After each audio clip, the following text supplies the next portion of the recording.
বাংলাদেশের ছাত্র জনতার একটি মৌলিক দাবিকে সামনে এনে, যেটা আমরা বিগত সময় বলেছি, আমাদের প্রিয় নেতা তারেক রহমানের নেতৃত্বে এবং ছাত্র জনতার সহযোগিতায় একটি বিপ্লব সংগঠিত হয়েছে।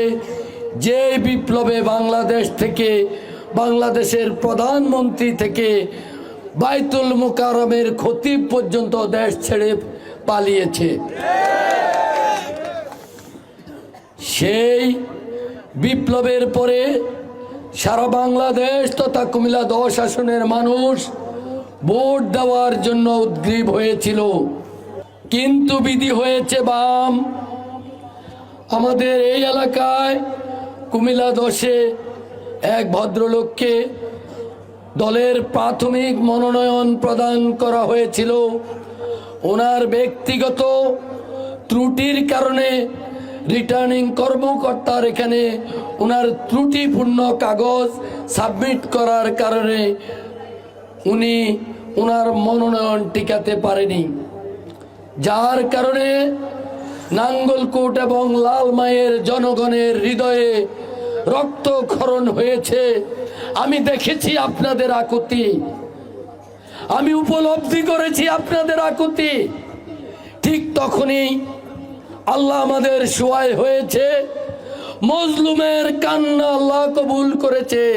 প্রিয় নেতা তারেক রহমান আপনাদের সেই কান্নার ডাকে সাড়া দিয়ে আমাকে একটি দলের চিঠি দিয়েছে, চূড়ান্ত চিঠি দিয়ে বলেছে, যাও আমার নাঙ্গলকোটের জনগণের হৃদয়ের রক্তক্ষরণ বন্ধ করো, তাদের পাশে তুমি গিয়ে দাঁড়াও। প্রিয় উপস্থিতি, আমাদের অতীতেও কিন্তু এরকম অভিজ্ঞতা আছে।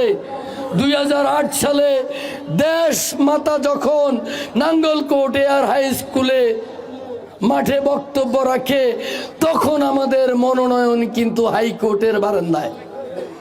ঠিক 18 বছর পরে যেদিন প্রিয় নেতা তারেক রহমান কুমিল্লাতে প্রার্থীদের পরিচয় পর্ব করে, সেদিনও আমাদের মনোনয়ন কিন্তু হাইকোর্টের বারান্দায়। দোয়া এবং ভালোবাসার কারণে আজকে কিন্তু 12 দিন সামনে আছে। আমি হতাশ নয়। আপনারা যদি এই 12 দিনকে সুষম বন্টন করতে পারেন, ইনশাল্লাহ মাঠে ফসল আছে, শুধু কুড়াই ঘরে নিবেন, গোলা ভরে যাবে ইনশাল্লাহ।